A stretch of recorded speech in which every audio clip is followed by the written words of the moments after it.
recently, as of today, I've seen quite a few people asking about the shareholders vote. So we're going to take a deep dive and read through the freaking articles that we've got bouncing around today regarding that shareholders vote. And if you're not familiar, most people got an email about a shareholders vote. And I'm actually going to pull this up and show you exactly what I'm talking about. So we're going to pull up this proxy statement and show you exactly what people are voting on. And it would be this. The notice of annual meeting of stockholders to be held on May 4th, 2021.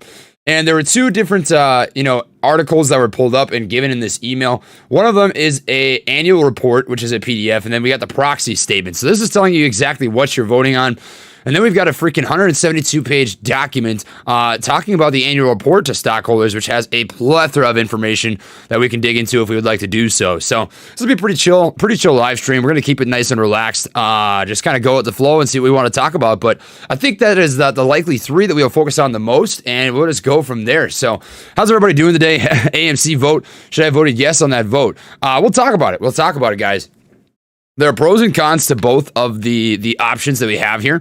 So with this annual meeting of stockholders, these are the 6 things that they're voting on, right? So we're just going to read this off here really quick. The first one is to approve an amendment to our third amended and restated certificate of incorporation to increase the total number of shares of Class A common stock per value of 1 cent per share. The company shall have the authority to issue by 500 million shares to a total of 1 billion shares of Class A common stock, which is proposal 1, right? So essentially what this is saying is, hey, if we want to, and this doesn't mean they're going to, they say we reserve the right, not the obligation, to issue another 500 million shares of Class A common stock, if we would like to the overall outstanding shares and the shares available for trading, right? So that's an opportunity here. You can vote yes or you can vote no to that. Now, if they vote yes and the majority is yes, that does not necessarily mean that they're going to exercise the right, not the obligation, to issue 500 million shares of common Class A stock. That just means that they have the opportunity to if they needed to. Now, I think about this all the time. What would be the reasoning for why AMC would want to issue another 500 million shares of common stock, right? What would be the reasoning for this? Well, to me, it's in the best interest of the company not to dilute if they have the opportunity to avoid it. So if they're going to dilute, which is going to decrease the amount of the worth of each stock, you increase supply, which decreases demand. Why would they want to do that? Well, my personal opinion, this is my opinion, right? I can't tell you what the company's thinking. But if I was a CEO of a company and I was trying to do what was best for my company, and you know that you were possibly looking at an acquisition with AMC and Amazon or AMC and Netflix, this could be a way for Amazon or Netflix to get a major shareholder stake in the company. Now, that doesn't say that I'm going to vote yes to this or to vote no. We're going to keep reading through it, kind of make up our minds as we read through this document and see what they're looking at and what the reasoning is, as I'm sure they're going to outline that. I'm sure they're going to say why they want to issue 500 million shares. But with that, if there's only, let's say, 450 million shares that are circulating around the market, right? So let's just pull this up. We're going to find out exactly how many shares we have available for trading right now. So if we just pull up AMC on Market Watch, this will tell us how many shares are outstanding, how many shares are available to the public, right? So let's just pull this up really quick. We'll take a quick peeky weeky, as you guys always say. And we have a public float of 446 million total shares out of a shares outstanding of 450 million, meaning that currently there are 446 million total shares available to the public, right, for trading. So with that being said, Amazon or Netflix would not be able to buy enough shares to be able to be a major shareholder in the company to have voting rights. So that would be my personal hypothesis. That would be why I would, as a company, as a CEO of a company, vote yes to that, or even propose that, is if you're looking for Amazon or Netflix to be an acquisition candidate for a company. So that's just the first little piece of this. There's quite a bit, obviously, that we got to dig into here, but that was the first little piece. So I'm reading a lot in the chat that people are saying they're voting no, which is good. I mean, it's entirely up to you. You guys pull the trigger. It's not up to me in the least bit. We're going to read through this, right? We're going to look through all the pros and the cons of what would be the potential here, upside to voting yes or no to this piece of it. Dude, want to save the hedgies? Heck no. I love it, man. You guys know what it is. News first, then yes. Is it strange that I received a vote from my Webull account and not my Robinhood account? That is a little bit strange. I'm not going to lie to you, because I got an email from both my brokerage firms. Both my brokerages that I'm holding AMC stock in, I got an email from both of them saying, hey, you reserve the right to, not the obligation, the right to vote on this, since it is a shareholders meeting. It's a stockholders meeting, right? So it's entirely up to you. And there's a couple different ways that you can play out the vote, right? So let's see if I can find exactly where this was. And it'll tell you exactly the ways that you can vote. So you can vote on the day of the shareholders meeting if you'd like to do that, or you can vote ahead of time. Personally, I'm going to vote ahead of time. I'm going to read through this document as much as I can and see what we're digging, see what we're laying down, so that we're cooking with Crisco and you can just get this out of the way. So that's the first piece. Second piece, to elect our board of directors, the following nominees for terms expiring at the 2024 annual meeting: Mr. Philip Latter, Mr. Gary F. Locke, and Mr. Adam J. Sussman. That's proposal 2. So you get to vote yes or no to every single one of these. The third one is to ratify the appointment of Ernst & Young LLP as our independent registered public accounting firm for 2021. Now, what is important about Ernst & Young LLP? To be honest with you, I don't know anything about that company, that firm. But I will tell you is it's important to look into that LLP in and of itself so that you can decide if that's a good LLP to represent AMC for a registered public accounting firm so that they can handle all of these sort of back deals that would be, playing into that 500 million share dilution, right? So they play into direct offerings. They'd be able to work with raising capital for the company. It's just basically the middleman that handles that sort of stuff. So you just want to make sure that's a good company that is representing them, and we can look into that down the road as well. Fourth proposal is to conduct a non-binding advisory vote to approve the compensation of named executive officers. So what would this mean? I would anticipate that is just basically incentive, right? So being able to compensate the executive officers, that'd be like the board of directors, the people who are in charge of the company, who are working with the company, making sure that they can get compensated accordingly for their hard work. So I'm not against that in the least bit. I'll likely vote yes to that. In fact, I think that it's a good thing to compensate and incentivize workers because people don't want to do things for no compensation, right? That's very important to keep in the back of your mind. The fifth one is to approve an amendment to our 2013 Equity Incentive Plan, the EIP, to 1, increase the total number of shares subject to the EIP to 35 million shares of Class A common stock, 2, to revise the share replenishment provision, and 3, eliminate the mandatory expiration of the EIP. So what does this mean? This last piece is talking about the expiration of EIP, right? So what is that saying is that they're not going to get rid of this 2013 equity incentive plan. Now, what is the equity incentive plan? I would anticipate this is a way that they can compensate through equity, through Class A common stock, their board of directors and any sort of employees that work for AMC.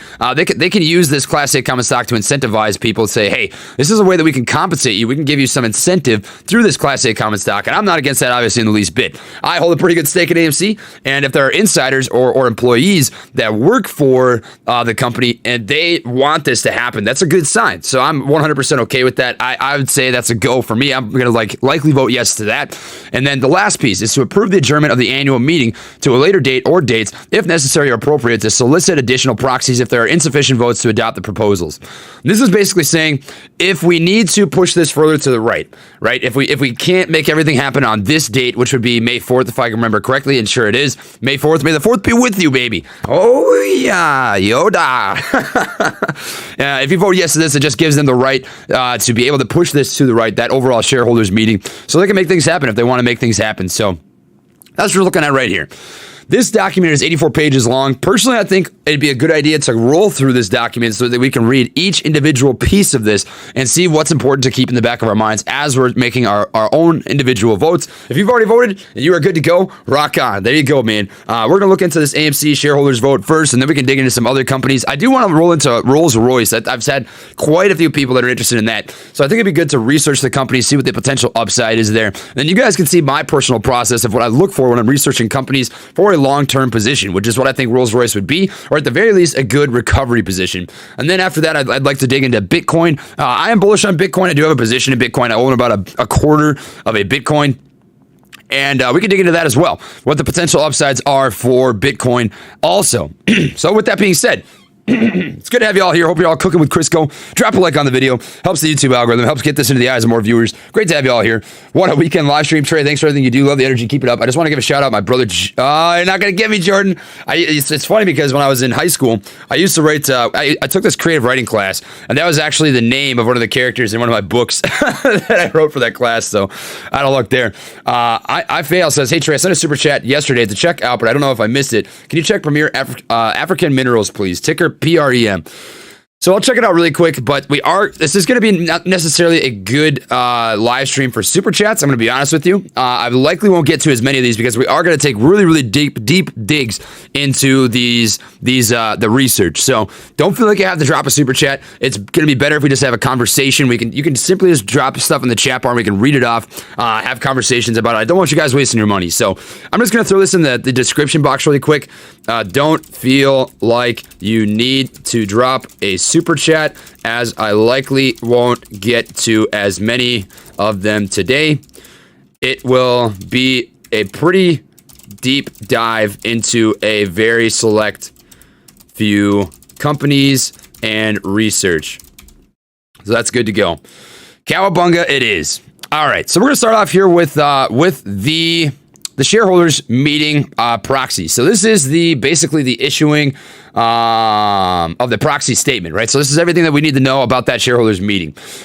Good to have you all here. Hope you're all cooking with Crisco. Let's just get right into it. So we're going to start off with this. We're going to scroll down and we have the basically index right here telling us everything that we need to know. General information, voting at the annual meeting, the proxy and voting. Let's see what we want to start off with. Amendments to the certificate of incorporation is proposal 1. So we're going to start off with proposal 1 and see what we got cooking here. So this is an amendment to that 500 million shares common stock. I want to read through why the company wants to issue that 500 million shares of common stock, as I do think that's likely the thing that has the most people kind of stumped.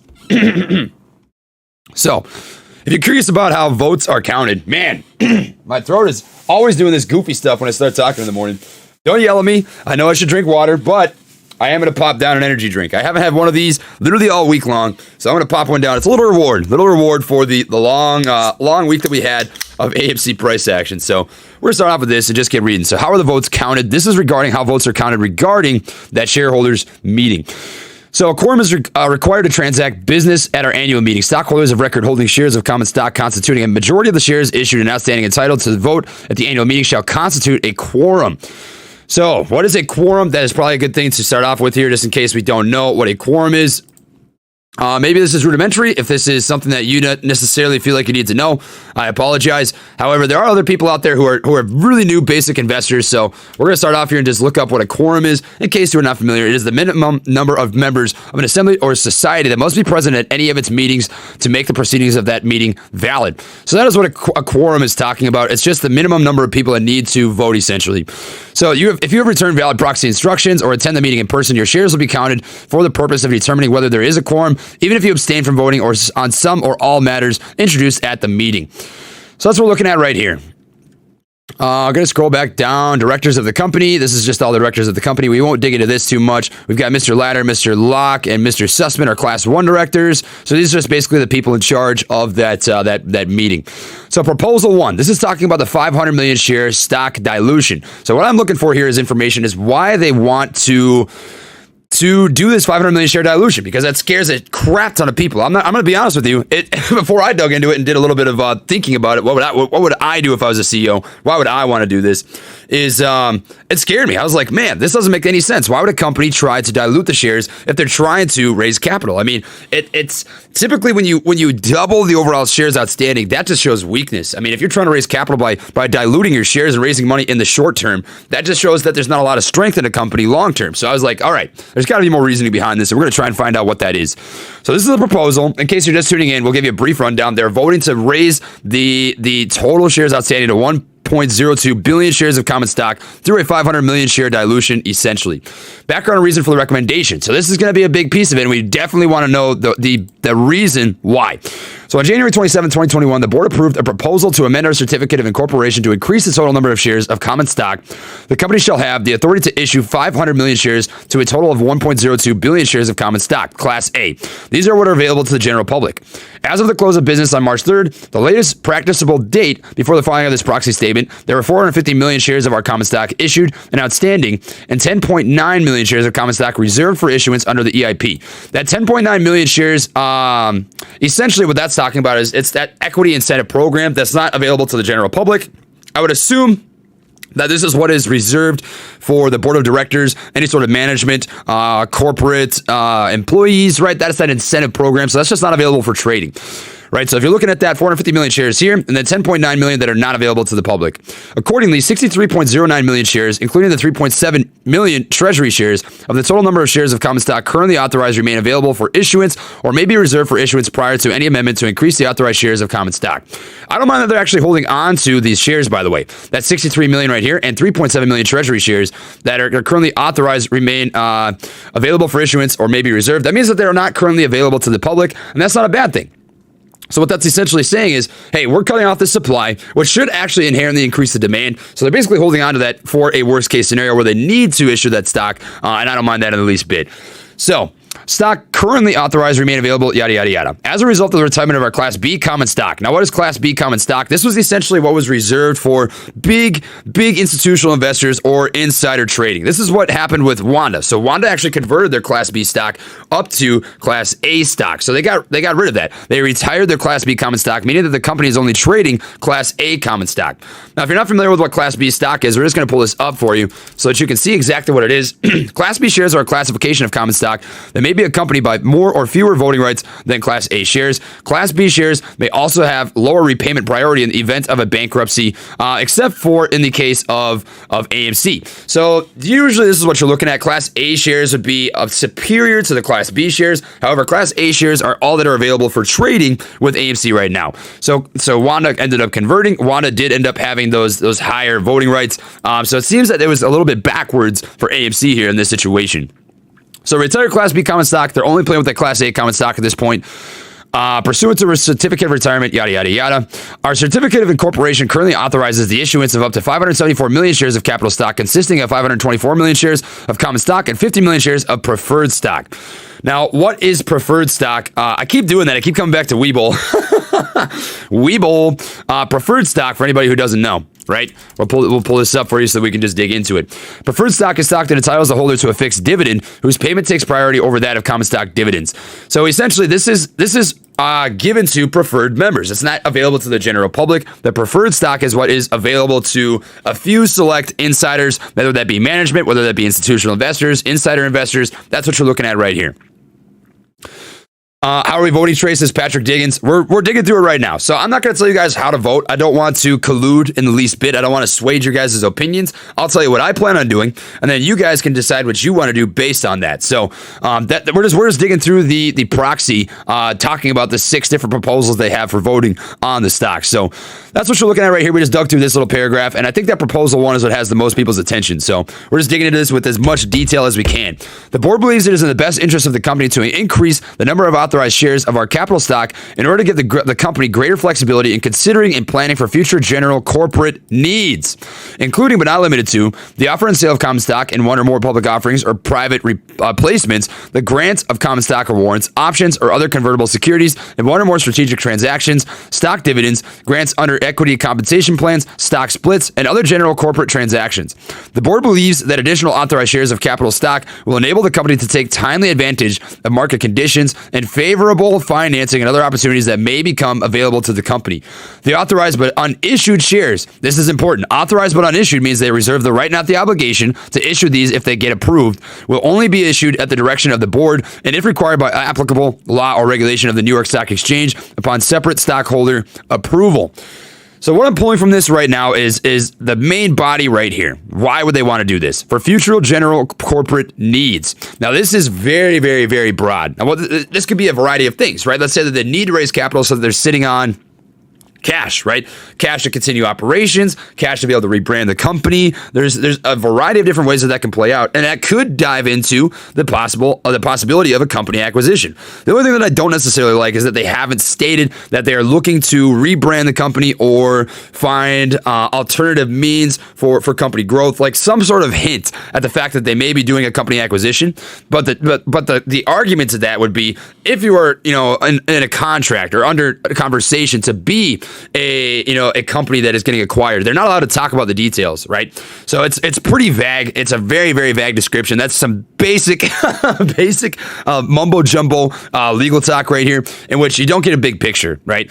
But this is the biggest piece. Future general corporate needs, including but not limited to the offer and sale of common stock. Public offerings is a way for them to raise capital. It does end up diluting a little bit. That is where that LLC comes into play, that proposal 3. If I remember correctly, I think it was proposal 3 talking about the Ernst & Young LLP. They would be playing with those direct offerings. They would be basically the middleman that would make that sort of stuff happen. So coming back down to proposal 1. All right. So that was the big piece right there. Next, you've got the grant of common stock or warrants. So that would be like the EIP, the Equity Incentive Program. Options or other convertible securities. So this would allow them to have the collateral for exercising options for, let's say, market makers, clearing houses if they don't actually physically have the collateral. As I imagine that's what's going on right now. Stock dividends. So that would be able to reinvest that stock dividend plan, because AMC actually did used to have a dividend. They're a very old company. They've been around for over 100 years. That's what you're looking at right here with AMC. Grants under equity compensation plans, stock splits. We don't like stock splits. That's not something that I'm personally a fan of, unless it would be a reverse split, in which case you would actually decrease the overall shares outstanding. Let's say that you did a 3-to-1 reverse split. That would turn 3 shares into 1 share. Your 3 shares worth $13.90 a piece would then become 1 share worth $14.28. 42, so it'd be worth like $41.70. So that'd be a reverse split. I wouldn't mind that in the least bit, but that's usually talking about an actual regular split, which would be maybe like 3-to-1, where you would turn 1 share into 3 shares. I'm not for that. I don't want to make that happen, but that's an opportunity they would reserve if you ended up voting yes on this piece of things. And then other general corporate transactions. So that's what you're looking at right here. The board believes that additional authorized shares, we've already read through that. So right of additional authorized shares. Any newly authorized shares of common stock will be identical to the shares of common stock now authorized and outstanding. The certificate of amendment will not affect the rights of current holders of common stock, none of whom have preemptive or similar rights to acquire the newly authorized shares.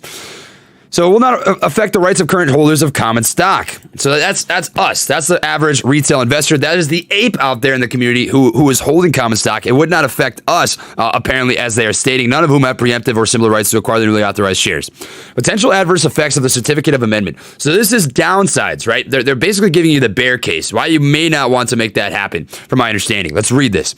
Adoption of the certificate of amendment will have no immediate dilutive effect on the proportionate voting power or other rights of the company's existing stockholders. However, any future issuance of additional authorized shares of our common stock at the future direction of the board, and generally without the requirement of stockholder approval unless specifically required by applicable law or New York Stock Exchange regulation, may, among other things, dilute the earnings per share of common stock and the equity and voting rights of those holding common stock at the time such additional shares are issued.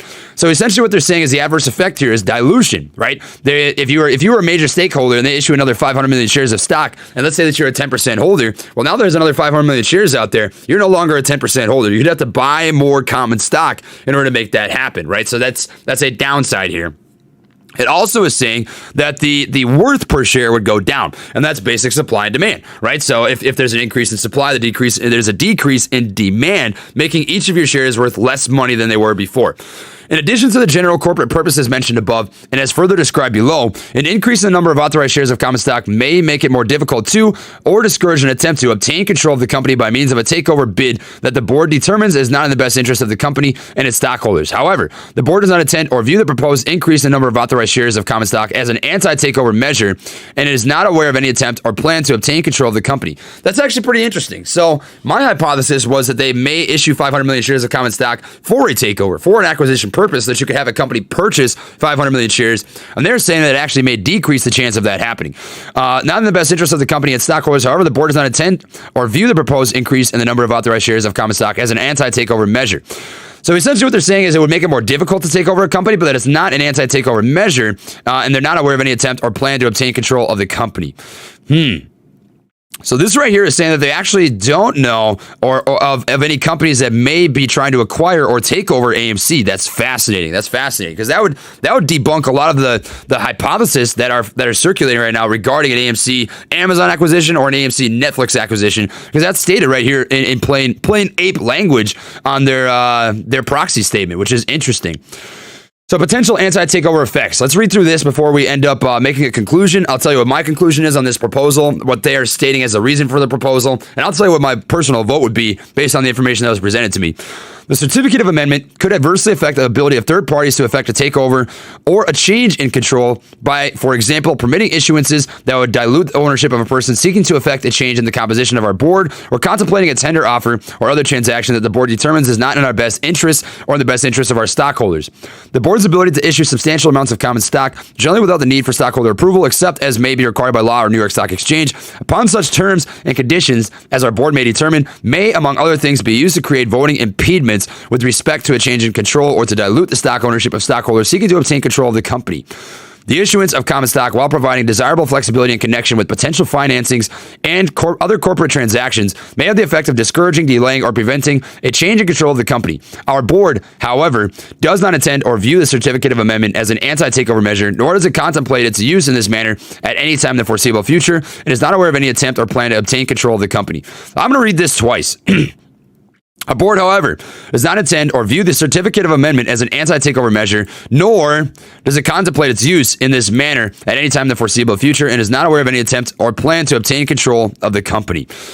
So that basically doubles down on exactly what they said up here. Is this 500 million share dilution is not an attempt to decrease the chance of a company takeover or a company acquisition, but they don't contemplate its use in this manner either. They're not diluting the shares. They're not trying to take that 500 million shares to have a company acquisition based on what they're stating right here in that ape language breakdown. So personally, with what I've just read right here, we'll read off the last little pieces of this. Appraisal rights pursuant to the Delaware, not really that important. I personally would vote no. I would vote no. So if their reasoning for this is just to be able to issue more common stock, to be able to issue common stock for direct offerings, to be able to use this for the equity incentive program, right? If it's not in the best interest of the company to use this for the reasons of a company acquisition or a company takeover, right?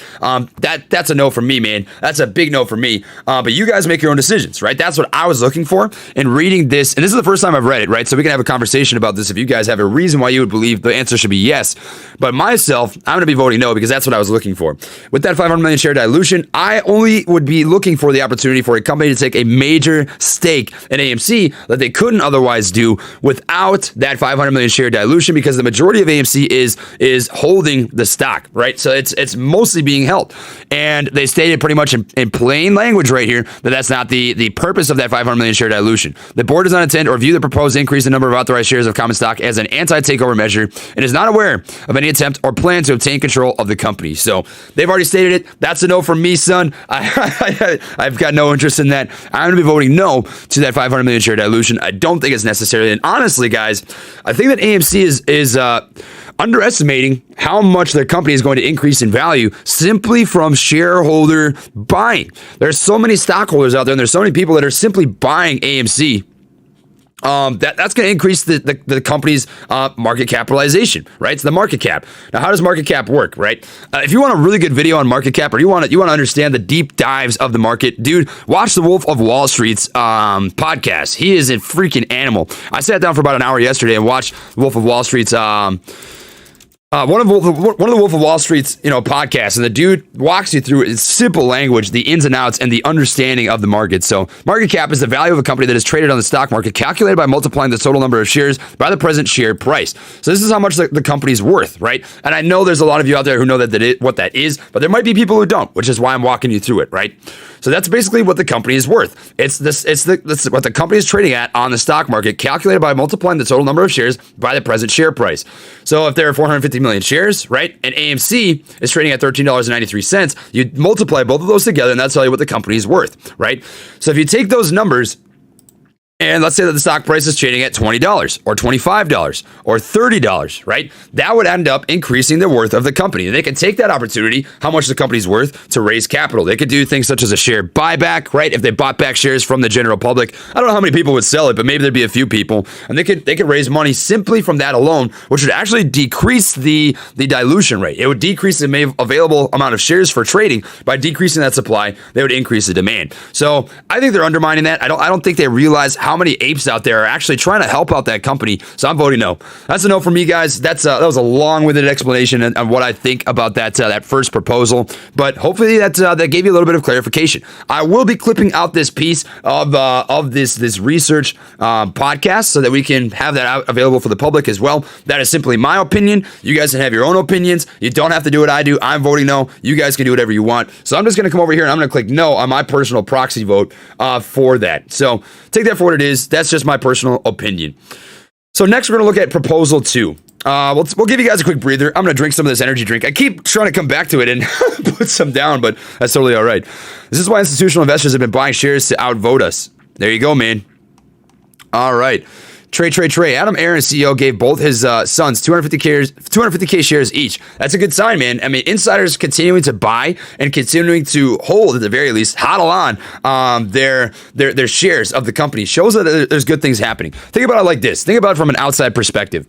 If you have insider management that is not continuing to purchase shares of a company, right? Let's say that they're selling off all their shares and they're not buying anything. And that's happened for 1 year, 2 years, 3 years, whatever it may be. That's not a sign of confidence. That's not a vote of confidence. Because those guys are the board of directors. They see the meat and potatoes, the deep guts of a company. And if you've got, the board of directors, the management team, the CEO, the COO, whoever it may be, selling their shares, that tells you that they don't have any confidence in the least bit on the company continuing to grow in the long term. So what this tells me, the fact that they're continuing to buy shares, they still have this equity incentive program. They're not selling their shares, the majority anyways, is that they believe that the company's actually going to have long-term potential. They get to see the deep down guts of a company. They know what the plan for growth is for the company. They know exactly what they're trying to do to rebrand the company, to be able to raise revenue for the company, to get more profit for the company, right? So that's a vote of confidence for me. I dig seeing that. That's why I was excited to see the insiders were still issuing both stock and derivatives, which would be options, to their board of directors and to their management, because that's a good thing. So there we go. Coming into proposal 2. At the annual meeting, stockholders will vote to elect 3 individuals to be elected as Class 1 directors to hold a 3-year term of office from the date of their election until the company's 2024 annual meeting and until their successors are duly elected and qualified. If you guys wanted me to read through this, let me know in the comment section, in the chat bar. We will continue to read through proposal 2, but honestly, this is not as interesting to me. Not that I'm not interested in the management side of things for the directors, the board of directors, but I think there are more pressing matters that we can discuss in this huge proposal, as there's a lot of information that we need to dig through. So if you want us to cover this, let me know. We will. I'll just give you guys a couple seconds to let that go through, because I know there's like a 30-second delay on YouTube. So I got to read through some of these super chats in the meantime. My baby boy is born today. John, dude, there you go. 8 pounds, 2 ounces, 10 fingers, 10 toes, and 2 diamond hands. Dude, drop some gorillas in the chat for John Fields. Happy freaking, I'm glad for you, man. Your baby boy. I don't know what you named the guy, but I'm sure he's gonna have a great, dude, I think it was, you just stated, no, maybe it was somebody else. That was Wall Street Assassin, but that's awesome. I hope that he's healthy. I hope that he's happy. I know that you're going to take great care of him. You're going to be a great father. I'm very excited for you. Annister, thank you. Appreciate that. What are we voting on for this AMC thing, or did you already go over this? I just got on the stream. I'm personally voting no for proposal 1, but I don't want to sway you one way or the other. Skip it. No. We'll skip it then. We'll go to proposal 3. Thank you, guys. So, corporate governance, business conduct, and ethics. I want to find proposal 3. Director compensation. So this is just talking about how much they're getting paid. This, if you want to know how much people are getting paid in cash, there you go. Lloyd Hill making $97,500. You've got $157,000 for Howard. Not that important. I'd like to find proposal 3. Certain relationships and related transactions. Here we go. Proposal 3. Ratification of the appointment of an independent registered public accounting firm. So this is talking about Ernst & Young LLP. This is the company that would be representing them for direct offerings. This has some significance. I wouldn't say as much significance as Proposal 1, which is the issuance of 500 million shares of common stock, the Class A common stock.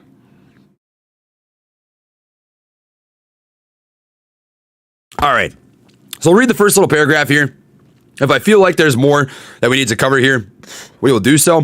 The audit committee has selected Ernst & Young LLP as the independent registered public accounting firm to perform the audit of our consolidated financial statements and our internal control over financial reporting for 2021. EY served as our independent registered public accounting firm for 2020.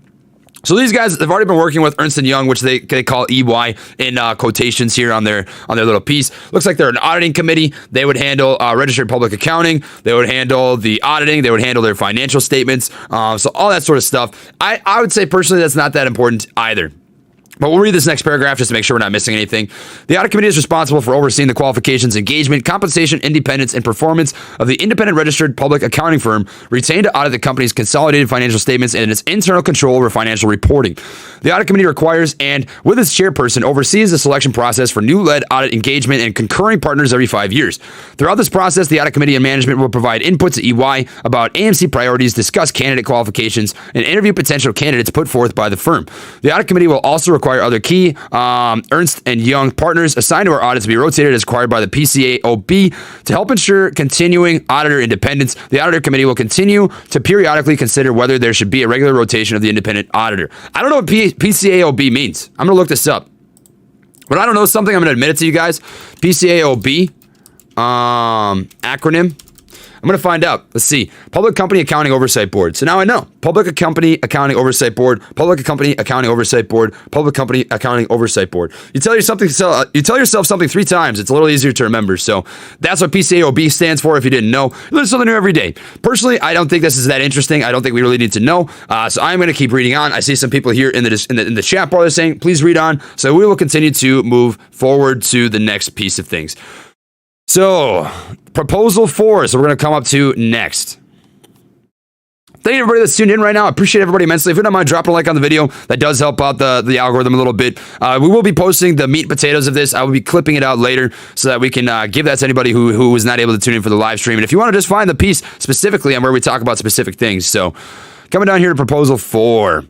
Rolls-Royce, already talked about it. No, I have not, my friend. We're starting off here with the AMC Shareholders Vote, as I think there was a lot of confusion out there, and I am going to be able to clip out the specific pieces of this that I think people are looking for an answer on, which is specifically Proposal 1, that 500 million share dilution. So, are they able to do the recount without the dilution? They are. Yes, entirely should be able to do that recount without the dilution. Yes, sir. All right. Coming back down. Proposal 4. Man, a lot of meat and potato numbers. All right. Non-binding advisory vote to approve compensation of named executive officers. So we'll read the first little piece of this, and my take, I haven't read through this yet, but this is the first time that I've seen the article. We're doing some research together, my friends, which is saving us all some time, huh? Saving us some time. This is my thoughts are, this is just giving incentive and compensation to the executive officers, the board of directors, the management of AMC. I would personally vote yes. I'm going to tell you if I change my mind. By the way, proposals 2 and 3, I'll vote yes to. You guys do whatever you want, but I have no problem in the least bit with the continuation of Ernst & Young LLP being the offering firm, the accounting firm who takes charge of the financial statements and the direct offerings of AMC. I've got no problem with that in the least bit. So my answer to the previous 2 and 3 proposals is yes. You guys do whatever you want to do. Don't do what I do. Do your own DD, do your own research, but this is just my personal opinion. So as we discussed in the compensation discussion analysis above, the company's compensation program for executive officers is designed to attract and retain high-quality people and to motivate them to achieve both our long-term and short-term goals. I like that a lot, and that is exactly what I've been saying.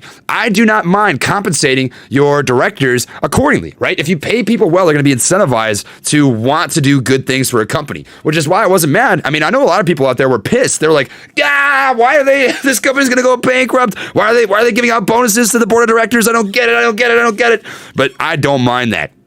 Because it incentivizes them, right? People need incentive, whether it be financial, whether it be objective, subjective, emotional, whatever you have to do, right? People need incentive to be able to work hard for something. Like if I simply, like for me, for running, right? For running, what was my incentive to be a good runner? I wanted to qualify for the Olympic trials, and I wanted to make my old man proud. Without that incentive, I wouldn't have gone to Lengths End for 10 years to run 100 miles a week, week over week with no days off for months at a time, right? To be a good runner. That was my incentive. I needed something to chase. I needed a goal to keep in the back of my mind.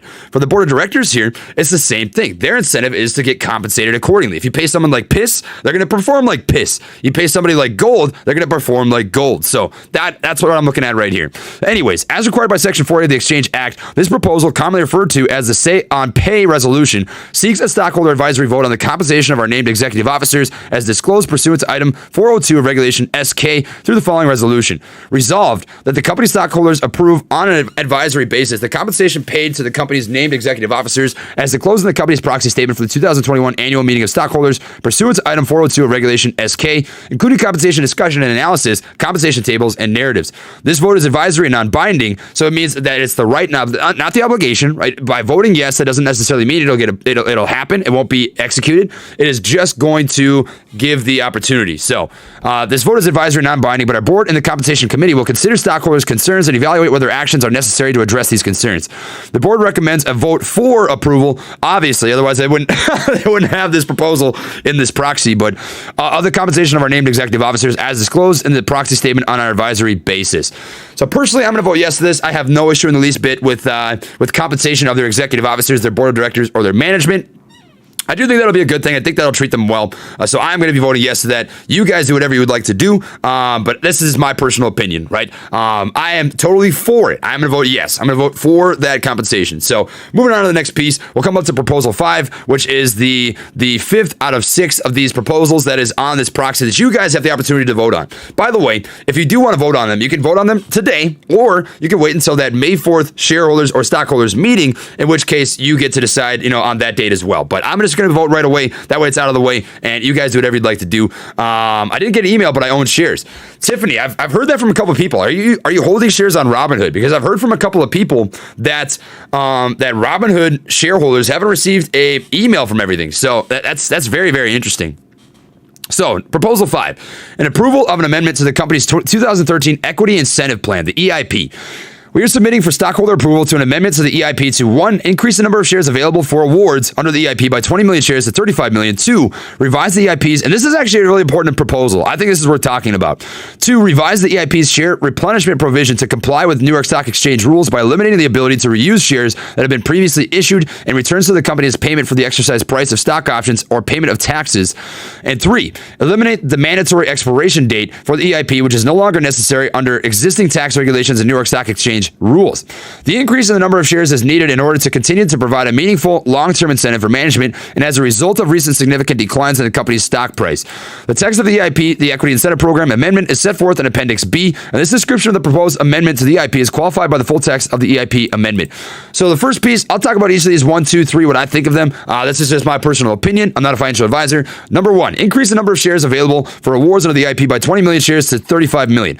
I don't mind that at all. I don't mind them increasing the number of shares. And if you say no, you're not for that first proposal, increasing to 500 million, that's not going to dilute the stock. What that's going to do is actually decrease supply because there's going to be more shares that are held by insiders, boards of directors, right? Management, board of whatever it may be.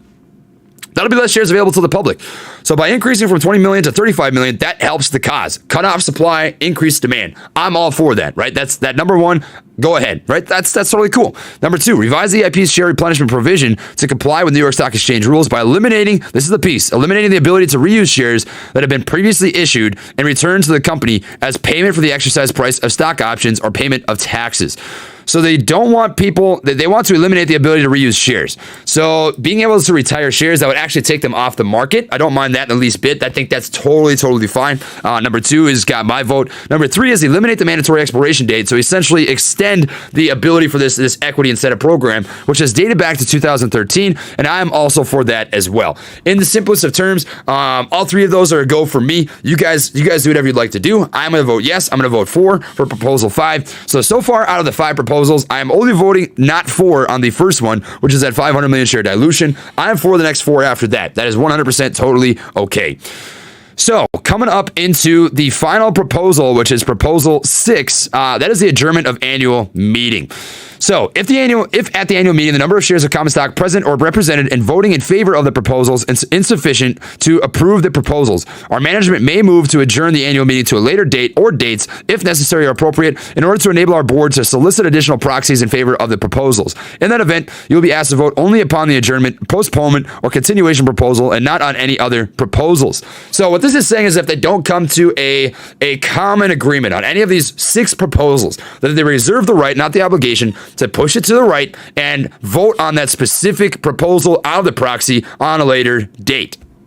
So that's this personal piece right here. Personally, I have no issue with that, and they made it pretty clear in ape language, baby, that this is not going to be for every single proposal. So if they don't get what they want on one of these proposals, they're not going to make you vote on all 6 again, right? That's what I'm gathering from this, and I don't mind voting for on this either. We'll continue to read through this just to see if there's any last things we need. In this proposal, we are asking you to authorize the holder of any proxy solicited by our board to vote in favor of adjourning, postponing, or continuing the annual meeting and any later adjournments. If our stockholders approve the adjournment, postponement, or continuation proposal, we could adjourn, postpone, or continue the annual meeting and any adjourned session of the annual meeting to use the additional time to solicit additional proxies in favor of the proposals, including the solicitation of proxies from stockholders that have previously voted against the proposals.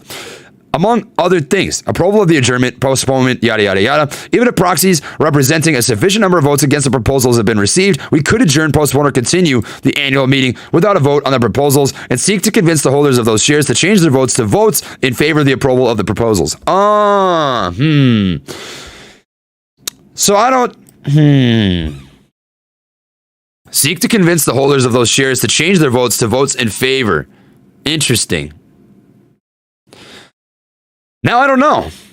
It looks like if they don't get what they want, they would be trying to push it to the right so they can reconvince people. I'm not necessarily against that. I think if they can present new information that would change the minds, or if they can better explain why they wanted to do a certain thing. Specifically, everything is really clear to me, right? The only thing that I'm not for is one, like the proposal one, I don't know about that. I just don't see the reasoning behind it. They were really vague. I feel like they were using some legal jargon, trying to confuse people, trying to give really vague descriptions of why they want to raise that 500 million shares, and I want an exact reason.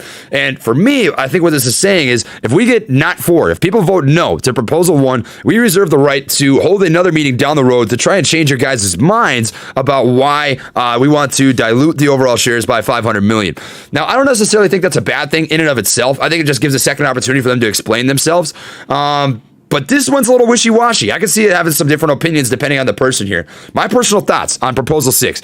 If they wanted to push it to the right, they wanted to convince people of why they want to dilute shares, right? Let's just use Proposal 1 because I think that's going to be the most heated and have the most controversy.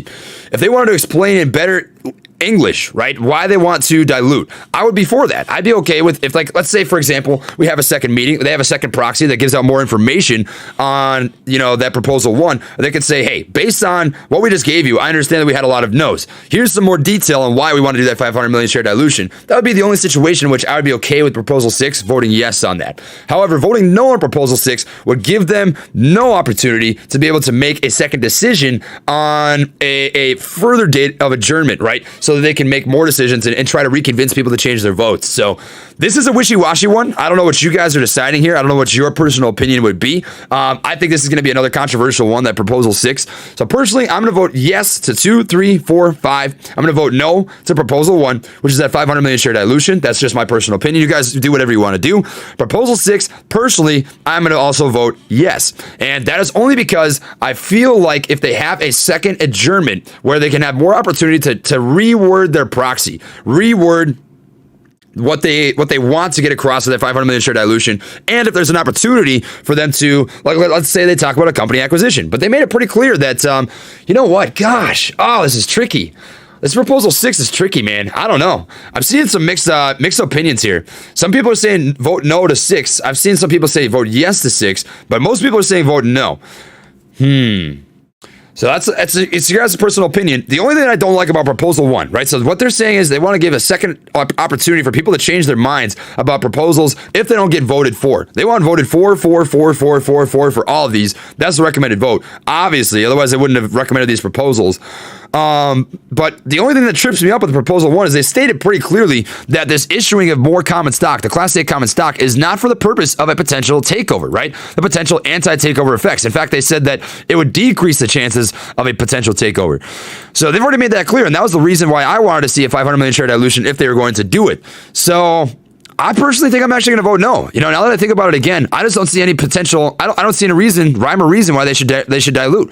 I think it's a short-term Band-Aid solution to a long-term problem, and it's just not the right move. I think they're going to be able to raise a lot of capital. I mean, if the stock price goes up from $13.90 to $20 or $25 or $30, that is going to double the market capitalization of the company. They can raise money from that. I mean, they raised money when it was up to $20 or maybe $18, $16. They raised almost $1 billion. It was like $700 million from that alone, right? That's just one opportunity. And I don't think that they're going to lose the opportunity to do that down the road. I think, in fact, it is going to continue to present itself as an opportunity as we've had this nice, healthy growth from $5 all the way up to $13.59. I think that's going to continue.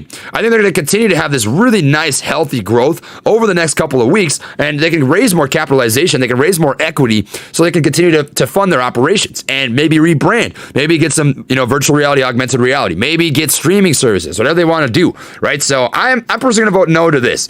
So I'm going to vote no to Proposal 1, Proposal 6, 2, 3, 4, 5, all for it. Have no issues in the least bit with 2, 3, 4, 5. I am going to vote yes for that. I don't mind them incentivizing the company. I'm 100% okay with EY being their basically auditing company, their offering company, they're handling their transactions, right? That's totally okay with me. Their independent registered public accounting firm, that's okay with me. That's totally cool. But 1 and 6, that's my personal opinion. We ran through it. Those are just opinions, right? You guys make your own decisions. But that was the deep dive into this shareholders meeting. How do you vote, right? That is a question that's been asked. Well, I'm not going to show you guys my email, but I will say is you should have received an email from Webull or whatever your brokerage firm is. So I actually got an email from both my brokerages, Webull and my second brokerage account, and they both said you have the opportunity to vote. And I'm going to vote on both of those. So take that for what it is. I'm going to vote on both of those for all of my proposals, and then that is where your opportunity would be. So you can spread the word if you'd like to. I am going to clip out this piece of the live stream so that we can talk about that more down the road. But that's my breakdown of that shareholders vote. So hopefully that answers some questions for you guys. Now we're going to dig into some more of the other research.